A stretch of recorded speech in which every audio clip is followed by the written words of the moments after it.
Sir আমাদের 5 বছর হয়ে গেছে এই কাজ করছি, আজ পর্যন্ত একটাও ভুল হয়নি। আমাদের কাজে ভুল হওয়ার কোনো সম্ভাবনাই নেই স্যার। যদি স্যার প্লেনে কোনো প্রবলেম থাকতো তাহলে আমরা ওটাকে উঠতে দিতাম না। তাহলে আপনাদের কথা অনুযায়ী প্লেনে কোনো প্রবলেম ছিল না? একদমই নয় স্যার।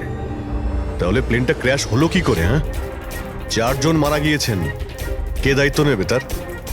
স্যার আমি নিজেই খুব অবাক হয়েছি যে এটা ঘটলো কি করে। ফ্লাইট রেকর্ডার জানেন তো আপনারা, যাকে আমরা ব্ল্যাক বক্স বলি, সেখানেও সবকিছু নর্মাল দেখাচ্ছে। নর্মাল বললে কাজ চলবে না, সব কিছু ডিটেলে বলুন, শুরু থেকে, টেক অফ হওয়ার আগে থেকে কি হয়েছিল? আমরা পুরো প্লেন চেক করে পাইলটকে হ্যান্ডওভার করে দিয়েছিলাম। তারপরে ওই 3 বিজনেসম্যান প্লেনে করে সুরাটের দিকে রওনা দিল।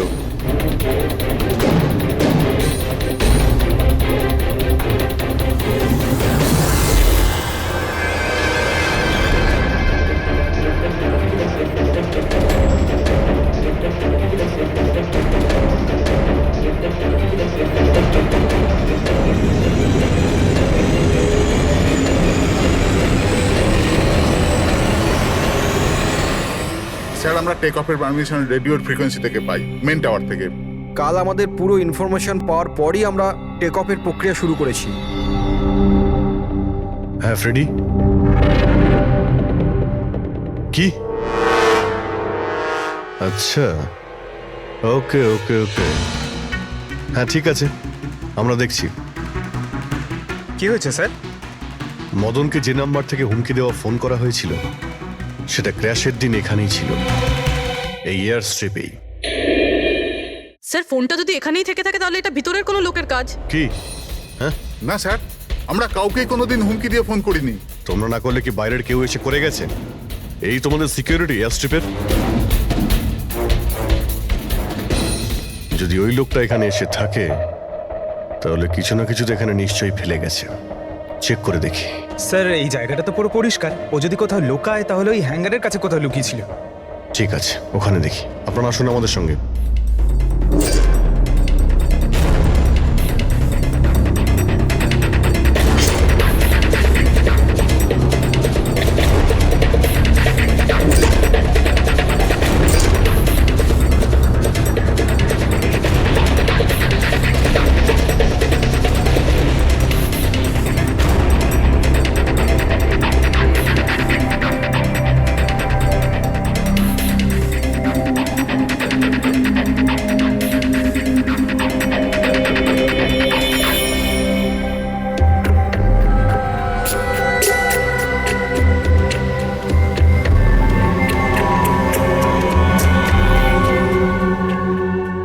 স্যার স্যার একটা ভাঙা ফোন পেয়েছি। স্যার আমার মনে হয় হুমকি দেওয়ার জন্য এই ফোনটাই ব্যবহার করেছিল। হতে পারে, ইউজ করে ভেঙে দিয়েছে। রেখে দাও, কিছু প্রমাণ তো নিশ্চয়ই পাওয়া যাবে। কোথায় পেলে তুমি এটা? স্যার ওখান থেকে। স্যার এখানে।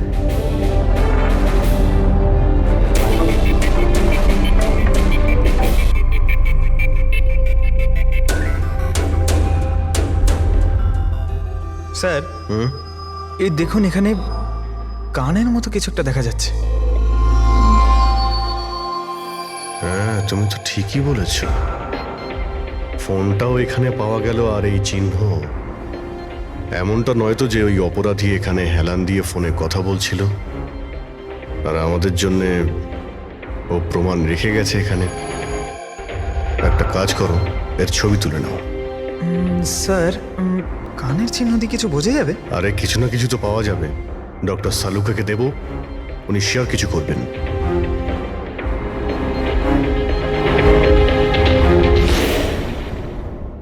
স্যার 2টো লাশ পাওয়া গেছে, অঙ্কুর আর মদনের। অঙ্গদ আর মদন। আচ্ছা সুমিত আর ওই প্লেনের পাইলট? খুঁজ চলছে স্যার, এখনো কোনো খবর পাওয়া যায়নি। আপনারা প্লিজ কাঁদবেন না, একটু শান্ত হন। দেখুন, আমি আপনাদের কথা দিচ্ছি, আপনাদের স্বামীকে যারা খুন করেছে তারা আমাদের হাত থেকে বাঁচতে পারবে না। স্যার, হ্যাঁ স্যার এই ফোনটা পেয়ে গেছি যে ফোন থেকে হুমকি দেওয়া ফোনটা করা হয়েছিল, কিন্তু কিন্তু স্যার আমরা ওখানে পৌঁছানোর আগেই খুনি এই ফোনটা ভেঙে দিয়েছে যাতে আমরা ওর অবধি পৌঁছতে না পারি। স্যার আমরা জানি এটা কে করেছে। চেনেন আপনারা কে কে খুন করেছে? রণদীপ আর শশী। রণদীপ আর শশী কারা? হ্যাঁ, স্যার এই দুজন উড বিল্ডার্স। এরা চাইতো না যে আমাদের তিনজনের স্বামী এই ডিলটা করুক। জানতাম, আমরা জানতাম যে এই ঘটনার পুরো দোষ আমাদের ঘাড়েই চাপানো হবে। আপনাদের পরিচয়? স্যার এরাই দুজন হলো সেই খুনি, রণদীপ আর শশী।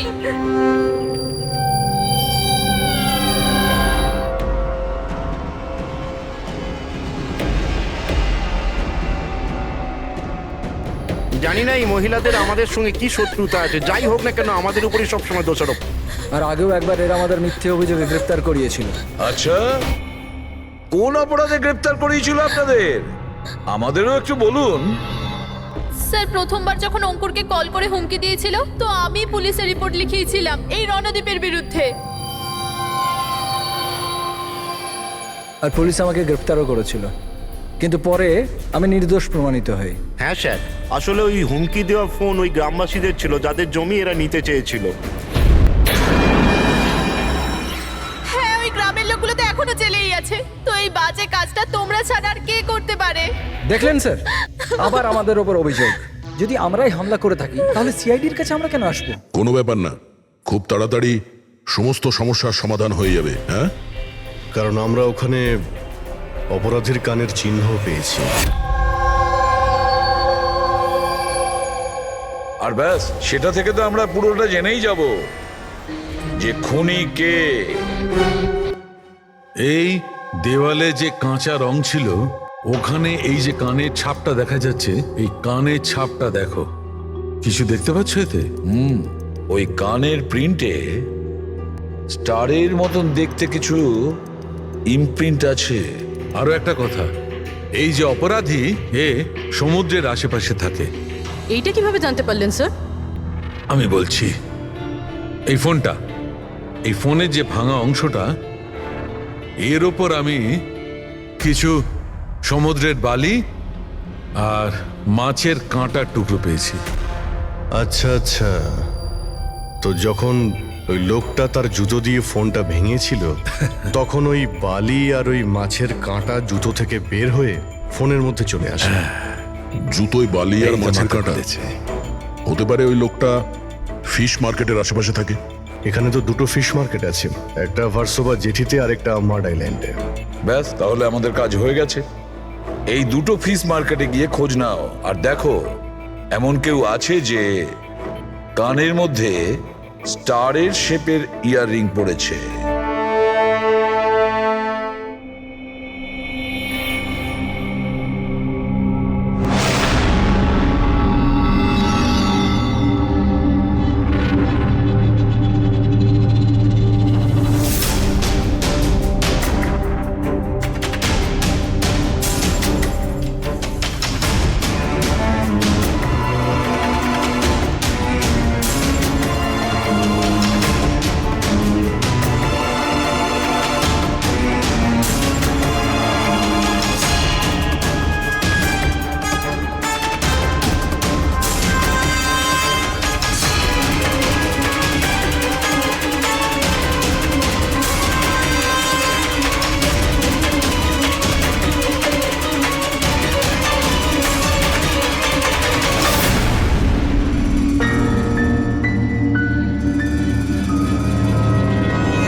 ওই লোকটাকে আমি দেখতে পেয়েছি। Okay sir.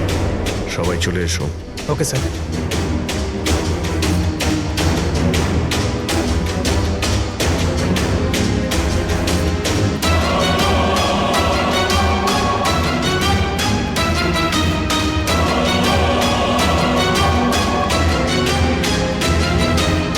কারোর সঙ্গে মিটিং হওয়ার কথা।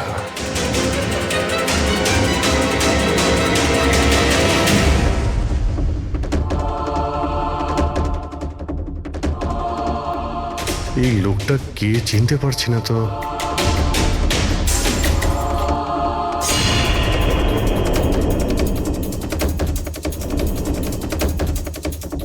স্যার এটা তো সচিন।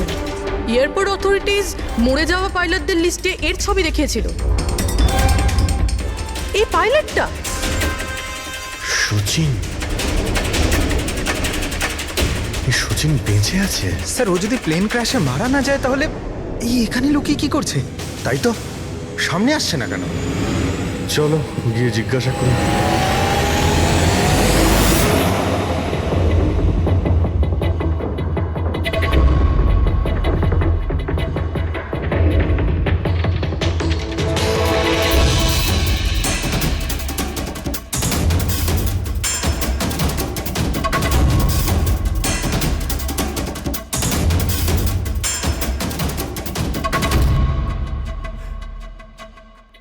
স্যার হ্যাঁ,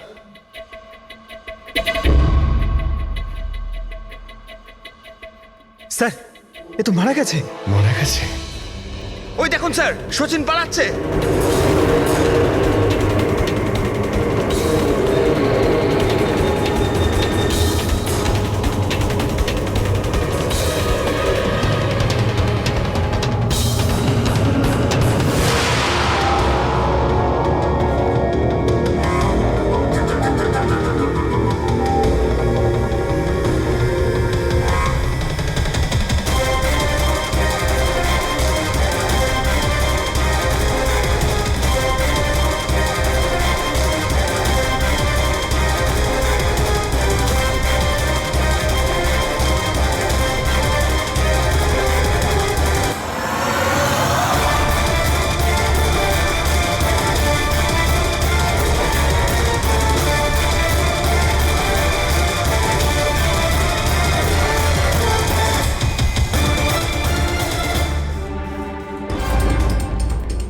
স্যার ওই লোকটা মনে হয় এমন কিছু রহস্য জানতো যেটা সচিন চাইতো না আমরা জানতে পারি, আর হয়তো সেই জন্যই ওকে মেরে ফেললো।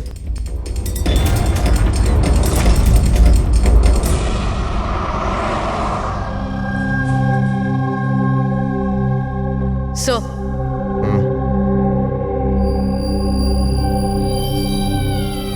কি জিজ্ঞেস করতে চান আপনি আমাকে? আপনার হাজবেন্ড সচিনের ব্যাপারে। আপনি কি বলতে পারবেন ও কোথায় আছে? এটা কিরকম প্রশ্ন ইন্সপেক্টর? আপনারা তো জানেন কিছুদিন আগে একটা প্লেন ক্র্যাশে। আগে না, সচিন বেঁচে আছে। বেঁচে আছে? আগে হ্যাঁ। আর আপনি হয়তো এটা শুনে খুবই কষ্ট পাবেন যে ও একটা খুন করে পালিয়েছে। এমনিতে তোমার স্বামী সচিন কত টাকা পেয়েছিল এই ষড়যন্ত্রে যুক্ত হয়ে? টাকা? টাকা পাইনি। টাকা যদি পেয়ে থাকতো তাহলে আমি কফি শপে কাজ করতাম না। আর এমনিতেও আমাদের রিলেশন ঠিক চলছিল না। আপনাদের মধ্যে বনিবনা হচ্ছিল না? কি বলতে চাইছেন, মানে জিজ্ঞেস করতে পারি কি প্রবলেম ছিল? দীপ্তি নামের একটা মেয়ে আছে, এয়ার হোস্টেস। অনেকবার বলতো যে তোর সাথে ডিভোর্স নিয়ে ওর সাথে থাকতে চাই। কোনো সম্ভাবনাই নেই স্যার। আর ও যদি প্লেন থেকে প্যারাশুট নিয়ে লাফ দেয় তাহলে? না স্যার, যদি প্যারাসুট নিয়ে লাভ দিত তাহলে কেউ না কেউ তো নিশ্চয়ই দেখতে পেত। আমরা কিছু মিস করে যাচ্ছি না তো? কি একটু আগে তুমি কি বললে? কি মিস করেছো? না না স্যার, কিছু না। তোমাদের অ্যাপিয়ারেন্স বলছে যে তোমরা কিছু লুকোচ্ছ, তাই তো? কি ব্যাপার বলো, বলো তাড়াতাড়ি। সরি স্যার, আমরা ওই ছোট একটা ভুল করে ফেলেছিলাম। কিরকম ভুল? স্যার, যখন প্লেন টেক অফ করেছিল আমরা ওখানে ছিলামই না। আপনারা এত বড় ভুল কি করে করতে পারেন? হ্যাঁ স্যার ওই প্লেন যখন রানওয়েতে দৌড়চ্ছিল স্যার কিছু বিস্ফোরণ হলো স্যার। কিরকম বিস্ফোরণ? স্যার, কেউ একজন চকলেট বোম ফাটিয়েছিল, তো আমরা ওইটাই দেখতে গিয়েছিলাম যে কোথাও কিছু হয়নি তো। আরে এটা তো চকলেট বোম। আর স্যার যখন আমরা ফিরে এলাম তখন দেখলাম যে প্লেন উড়ে গেছিল স্যার। এটা ওই দাড়িওয়ালারই কাজ হবে স্যার। ওদের কনসেন্ট্রেশন নষ্ট করার জন্য। হ্যাঁ, কিন্তু অভিজিৎ, কেন? কিসের মোটিভ থাকতে পারে ওদের কনসেন্ট্রেশন ব্রেক করার জন্য? কিছু না কিছু তো গোলমাল আছে অভিজিৎ। আচ্ছা, যখন বোমটা ব্লাস্ট হয় তখন প্লেনটা বায়ুস্তরের কোন জায়গা ছিল? ওখানে গিয়ে দেখাও। আসুন স্যার। চলো দেখাও। আসুন।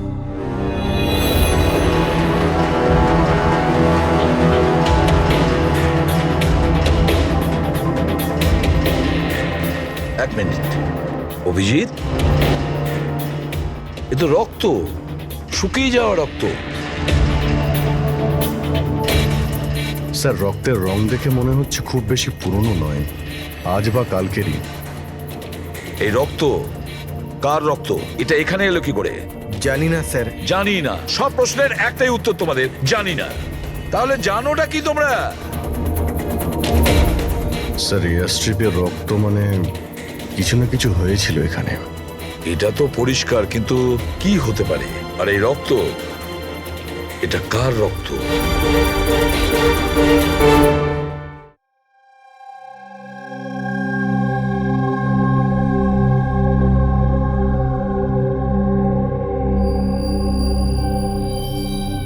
বস, জানতে পেরে গেছি ওই এয়ার স্ট্রিপে যে রক্ত ছিল ওটা কার। কার ছিল? এর পাইলট সচিনের।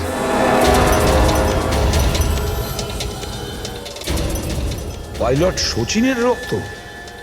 কিন্তু ওরা আঘাত লাগলো কি করে, কখন?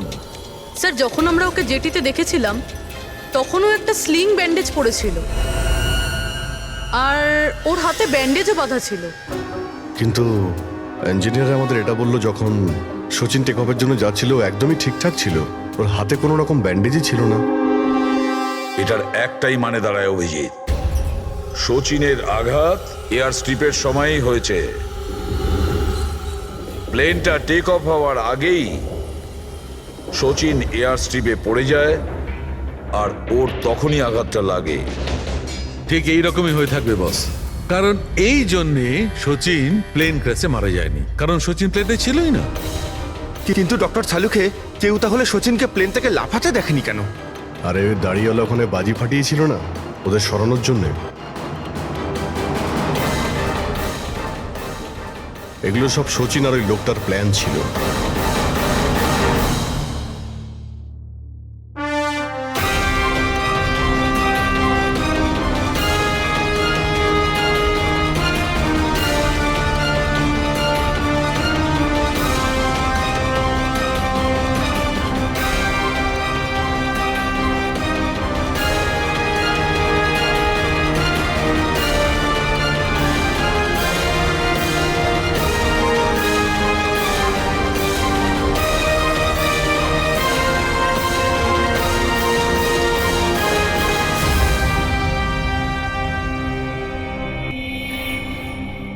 হ্যালো,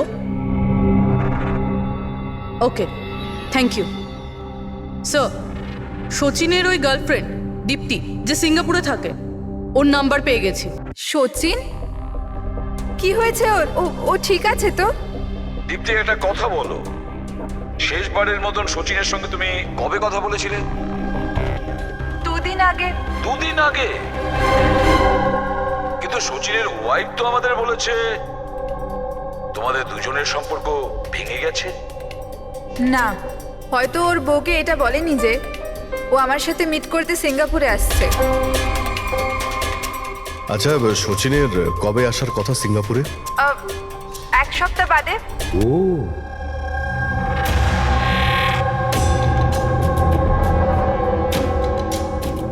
আচ্ছা, আর কি কি কথা হয়েছে তোমার সঙ্গে 2 দিন আগে? ও বলছিল যে ও অনেক টাকা পেতে চলেছে, আর তারপরে আমরা দুজনে নতুন জীবন শুরু করতে পারি। কিন্তু আপনার এইসব প্রশ্ন, সচিন ঠিক আছে তো? ভয় পেও না, সচিনের কিছু হবে না, আর যদি দরকার পড়ে আমরা আবার তোমায় ফোন করব। Thank you. আচ্ছা, দীপ্তি আবার যুক্ত নয় তো এই প্ল্যানের সঙ্গে, এই সমস্ত ষড়যন্ত্রের সঙ্গে? পুরবি, একটা কাজ করো, সিঙ্গাপুর পুলিশকে পুরো ডিটেলস জানিয়ে দাও আর বলো যে ওরা এই দীপ্তির ওপর যেন নজর রাখে। Yes sir. স্যার, হ্যাঁ, সচিনের ওয়াইফের সঙ্গে কথা হলো স্যার। ও তো বললো যে সচিনের পাসপোর্ট বাড়িতেই আছে। কি? সচিনের পাসপোর্ট বাড়িতে? আর সচিন সিঙ্গাপুর যাওয়ার জন্য প্ল্যান করছে? এটা আবার হয়নি তো যে সচিন নকল পাসপোর্ট বানিয়েছে? নকল পাসপোর্ট? আচ্ছা, আমাদের ওই ঘেটু আছে না, ও কিন্তু নকল পাসপোর্টের ব্যাপারে অনেক কিছু জানে। হেড্রিক, একটা কাজ করো, পঙ্কজকে বলো যে সচিনের ফটো নিয়ে যেন ঘেটুর সঙ্গে দেখা করে। হ্যাঁ। Yes sir. আরও একটা কথা স্যার, স্যার সচিন যদি প্লেন টেক অফ হওয়ার আগে প্লেন থেকে ঝাঁপ দিয়ে থাকে তাহলে প্লেনটা ওড়াচ্ছিল কে?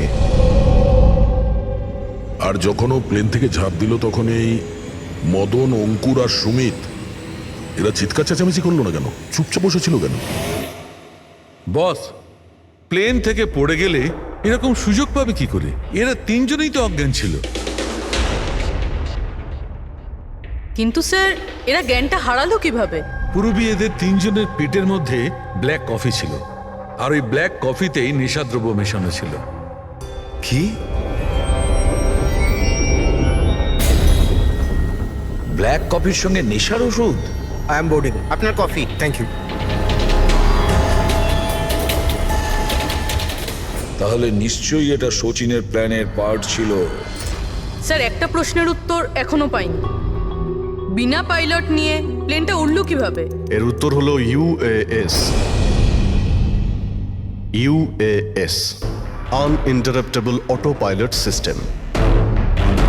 এই প্রোগ্রাম দিয়ে মাটিতে থেকে আকাশে ওড়া প্লেনকে কন্ট্রোল করা যায় স্যার, যে কোনো জায়গা থেকে। হ্যাঁ স্যার, আমরা এই ফরেন্সিক ল্যাবে দাঁড়িয়েও যে প্লেনটা আকাশে উঠছে তাকে কন্ট্রোল করতে পারি। এই প্রোগ্রামটা এই জন্যই বানানো হয় যে আকাশে ওড়ার সময় প্লেনে যদি কোনো ইমার্জেন্সি হয় বা কোনোভাবে প্লেন হাইজ্যাকও হয়ে যায়, তাহলে তার কন্ট্রোল যেন নিচে থাকা লোকেদের হাতে থাকে। তার মানে প্লেনের ককপিটের কন্ট্রোল তার হাতে থাকবে যার হাতে রিমোট আছে। হ্যাঁ স্যার, আর যার কাছে রিমোট কন্ট্রোলটা ছিল সেই প্লেনটা ক্র্যাশ করিয়েছে সমুদ্রে। রিমোট কন্ট্রোলের লোক খুনি, এক কফিতে নেশার ওষুধ। যদি একবার আমরা জানতে পারি না যে ওই ব্ল্যাক কফিতে নেশার ওষুধ কে মিশিয়েছিল আর কে খাইয়েছিল, তাহলে বুঝে নাও রিমোট কন্ট্রোলের খুনির কাছেও আমরা পৌঁছে যাব। Remote control. Black coffee? Sir Madan তো ব্ল্যাক কফি খেতেন না, ওনার হাই ব্লাড প্রেশার ছিল। আর স্যার আমিও তো সুমিতকে কোনো ব্ল্যাক কফি দিইনি, কারণ ও যখন বাড়ি থেকে বেরিয়েছিল তখন আমিও বাড়ি ছিলাম না। দেখুন, আমরা ওই তিনজনের পেট থেকেই ব্ল্যাক কফি পেয়েছি, যে সেই নেশার ওষুধ মিশিয়েছিল। আর আপনারা বলছেন যে আপনারা কেউ নিজেদের স্বামীকে ব্ল্যাক কফি খাওয়াননি। হতে পারে অন্য কেউ ওনাদের ব্ল্যাক কফি খাইয়েছিল, বা হতে পারে বাইরে যেখানে গিয়েছিল সেখানে খেয়েছিল। কোথাও গিয়েছিল কি? হ্যাঁ স্যার, ওকে আমাদের ড্রাইভার এয়ারপোর্টে ছাড়তে গিয়েছিল। তাহলে হতে পারে যে ও বাইরে কোথাও কফি খেয়েছে, তাহলে ড্রাইভার জানতে পারে। রবি, ওকে একবার ডাকুন তো, কোথায় আছে ও? স্যার যবে এই ঘটনা ঘটেছে তবে থেকে ও কাজে আসছে না, ও আমার ফোনও তুলছে না। তার মানে অভিজিৎ, এই রবি কাল থেকে উধাও।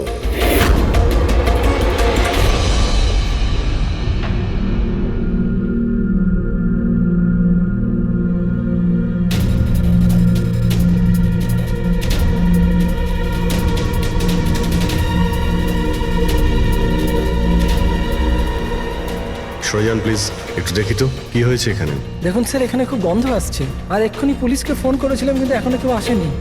আমরা সিআইডি থেকে।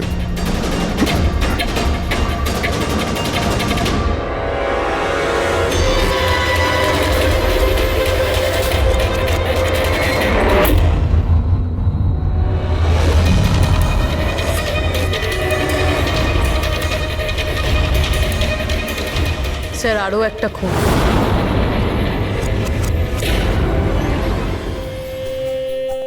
চলে আয়, জাস্ট ফলো মি।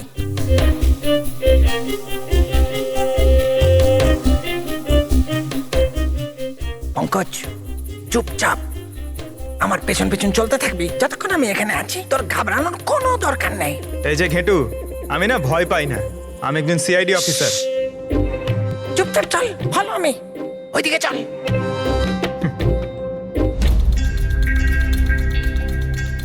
চলে আয় পঙ্কজ।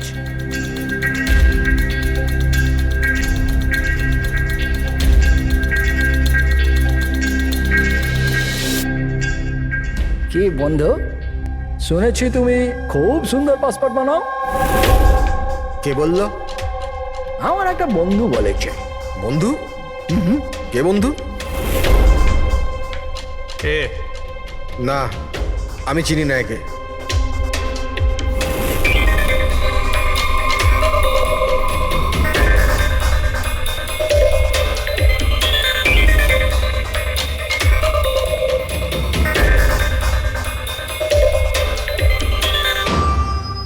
এ তোমার বন্ধু? তোমার কোনো সন্দেহ আছে? খুব ভালো করে চিনি আমি একে। এর পাসপোর্টও রেডি হয়ে পড়ে আছে আমার কাছে। আরে বাহ, তাহলে তো আমারও পাসপোর্ট হয়ে যাবে, তাই না? হয়ে যাবে, কিন্তু 2টো পেটি লাগবে। আরে দেবো তো 2 পেটি। বলো না কি চাই, আম চাই না 2 পেটি আপেল চাই, বলো কি চাই? এ শালা, 2 পেটি মানে 2 লাখ। 2 লাখ? 2 লাখ। চল এটা বল, তোর নাম কি লিখবো পাসপোর্টে? Sub inspector Pankaj, CID. CID? হ্যাঁ, সিআইডি। আরে আরে আরে, আমি কি করেছি তোমার? শুধু তোরই নয়, যত নকল পাসপোর্ট বানায় সব ধান্দা বন্ধ হয়ে গেছে। যে যে প্রশ্নগুলো আমি করব সব কটা সত্যি সত্যি উত্তর দিবি, না হলে 2 লাখ বার উঠবস করাবো, বুঝেছিস? জিজ্ঞেস করো, জিজ্ঞেস করো কি করবার আছে। এ ওর নকল পাসপোর্ট নিতে কখন আসবে? জানি না। জানিস না? আজ সন্ধ্যেবেলা, আজ সন্ধ্যেবেলা। দেখলে পঙ্কজ, খেঁচুর কামার। স্যার, রবির ঘর থেকে যে বোতলটা পাওয়া গেছে ওখানে ওই নেশার ওষুধটা আছে যেটা সালুমকে স্যার ব্ল্যাক কফিতে পেয়েছিল। ওই রবি ছাড়া আর কারোর আঙুলের ছাপ পেয়েছিলে ওই বটলে? হ্যাঁ স্যার, রণদ্বীপের।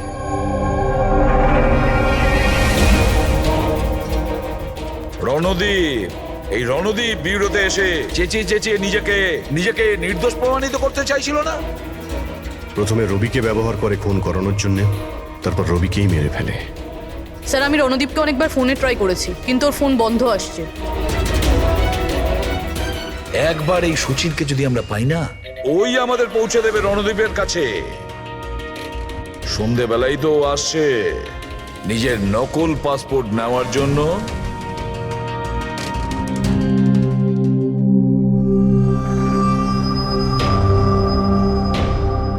আমার পাসপোর্ট রেডি আছে? হ্যাঁ, তুমি এক কাজ করো, তোমার পাসপোর্ট ওর থেকে নিয়ে নাও, ওর কাছে আছে।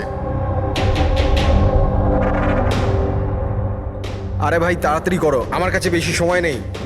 সত্যি বলেছিস তুই, তোর কাছে তো একদম সময় নেই।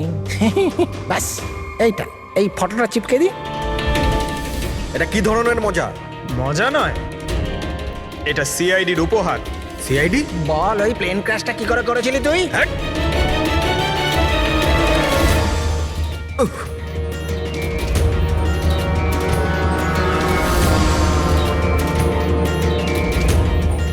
সিআইডি থেকে পালিয়ে টেক অফ করা এত সহজ নয়। ইমার্জেন্সি ল্যান্ডিং করতে হয় অপরাধীদের। টাকার লোভে আমি অন্ধ হয়ে গিয়েছিলাম। এই কাজের জন্য আমায় 50 লাখ টাকা দেওয়া হয়েছিল, কিন্তু কিন্তু আমি জানতাম না যে স্যার ওরা মারা যাবে। তোকে টাকা কে দিয়েছিল সেটা বল। স্যার স্যার আমি জানি না স্যার, আমি শুধু একবার কথা বলেছিলাম ওর সাথে। পঙ্কজ, ইন্টারনেটে ভালো করে দেখো এই রণদীপের কোনো ইন্টারভিউ পাওয়া যায় কিনা। স্যার, পেয়ে গেছি। আমি আমার সাফল্যের সব কৃতিত্ব আমার কঠোর পরিশ্রম আর না হারা মনোভাবকে দেব। এই পৃথিবীতে কোনো কিছুই অসম্ভব না। আমি কোথায় ছিলাম আর কোথায় এসে পৌঁছেছিলাম। স্যার স্যার, এটা ওনারই আওয়াজ স্যার, আই এম শিওর এটা ওনারই। গলার স্বর রণদীপের আর ওই শিশিতে আঙুলের ছাপও রণদীপের। রণদীপ?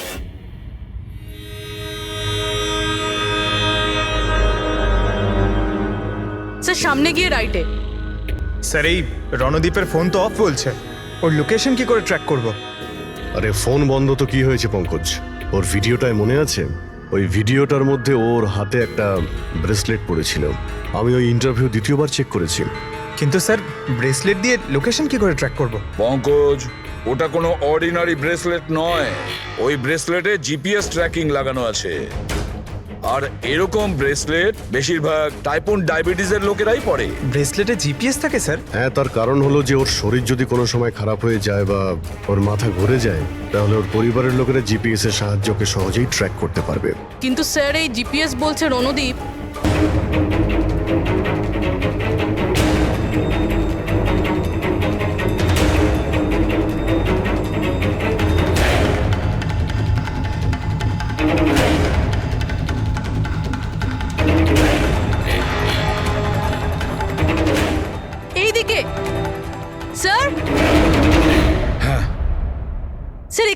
হবে?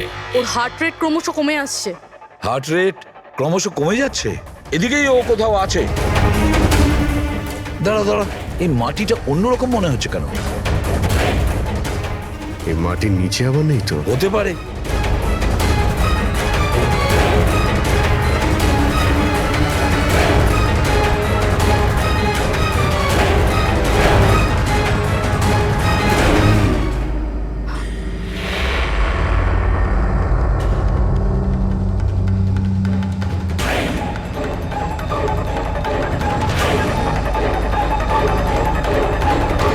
মাই গড,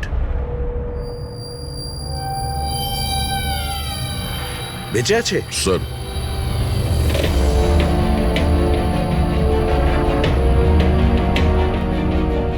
স্যার আমরা তো ভেবেছিলাম যে এই লোকটাই খুনি, কিন্তু এখন দেখছি ওই তো মারা যাচ্ছিল।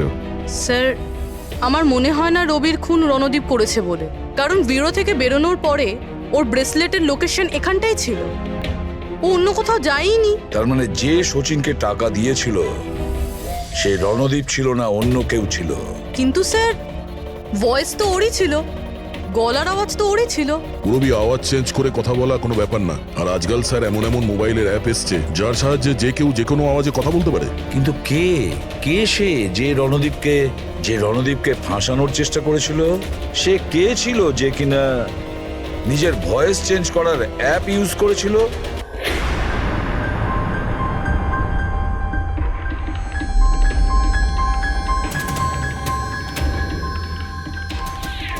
চিয়ার্স। হ্যাঁ, চিয়ার্স চিয়ার্স। আসুন আসুন আসুন। অভিনন্দন আপনাকে। অভিনন্দন? কিসের জন্য? ওই অ্যাপের জন্য। ওই অ্যাপ যেটা আপনাদের কোম্পানি বানিয়েছে, যেটা দিয়ে যে কোনো মানুষ তার নিজের ভয়েস চেঞ্জ করতে পারে। মানে?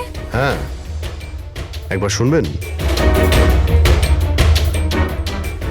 তোমাকে তোমার অপরাধের জন্য এবার জেলে যেতে হবে। তোমার অপরাধের জন্য এবার জেলে যেতে হবে? এটা কি ধরনের মজা? এটা মজা নয়, এই ডিভাইস দিয়েই তুমি রণদীপকে ফাঁসানোর চেষ্টা করেছিলে, তাই না? পুরবি, অ্যারেস্ট করো একে। চলুন ম্যাডাম।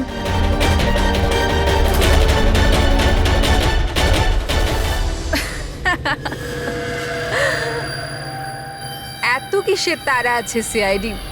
একটু ওদিকে তো তাকান। এই, ছেড়ে দাও ওকে। বোকামি করো না। এই, ছেড়ে দাও এদের।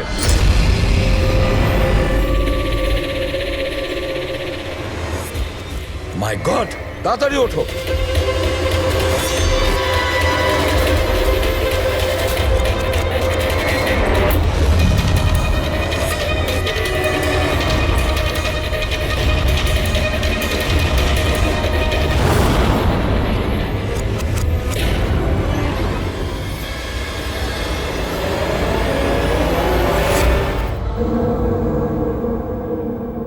Good bye CID.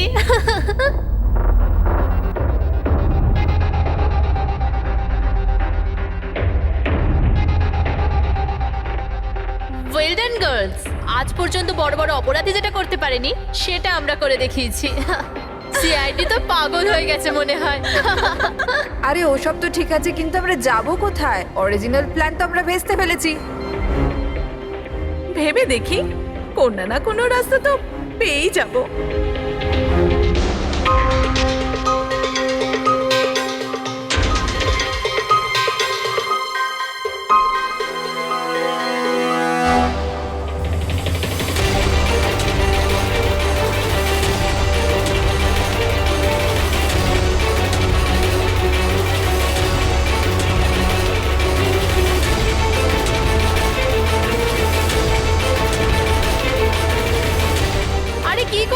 কিরকম ভাবে প্লেন ওড়াচ্ছিস তুই?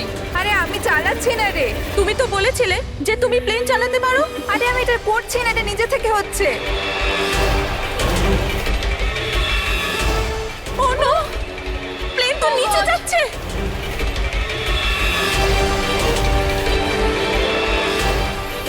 মনে হচ্ছে আমাদের ইউএস টেকনোলজি কেউ জানতে পেরে গেছে নাকি?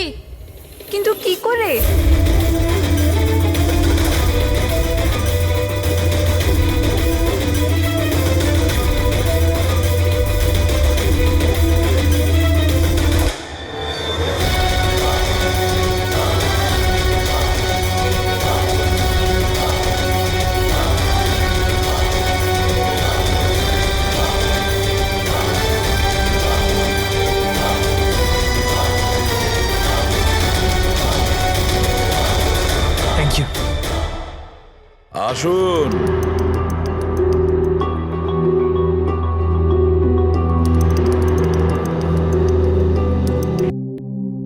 যে দেশে মহিলারা স্বামীর দীর্ঘ জীবনের জন্য ব্রত রাখেন, সেখানে আপনারা তিনজন মিলে আপনাদের স্বামীদের খুন করে দিলেন।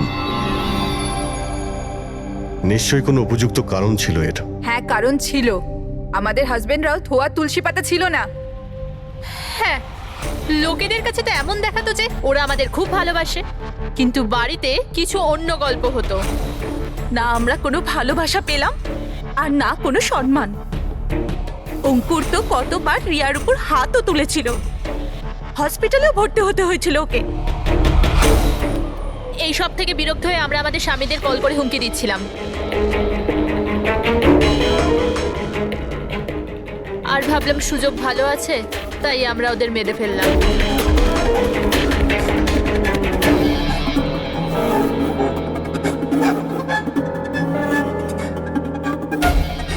আর ভাগ্য দেখুন, রণদীপ রবির কাছে গিয়েছিল ওই অজ্ঞান হওয়ার ওষুধ নিয়ে, যাতে আমাদের স্বামী মিটিংয়ে পৌঁছতেই না পারে। আর এই ব্যাপারটাও আমাদের কাজে লেগে গেল। তাহলে রবির সততার সুযোগ নিয়েছো তুমি। তারপরে তোমরা রণদীপকে মাটিতে পুঁতে দিয়েছিলেন, যাতে আমাদের মনে হয় ও অপরাধ করে পালিয়ে গেছে। খাঁচায় বন্দি পাখির মতো জীবন কাটানোর কোনো ইচ্ছে ছিল না। আমরা স্বাধীনভাবে শ্বাস নিতে চেয়েছিলাম। স্বাধীনভাবে শ্বাস নেওয়ার আরো কিছু পথ খোলা আছে ম্যাডাম। স্বামীকে খুন করা সব থেকে ভুল সিদ্ধান্ত। এটা ঠিক করতে যদি স্বামীর কাছ থেকে সরে যেতে, কিন্তু না, তোমরা তিনজন এমন রাস্তা বেছে নিয়েছো যে রাস্তা তোমাদের অন্ধকারে নিয়ে যাবে, আর সেটাও জেলের গড়াদের পেছনে।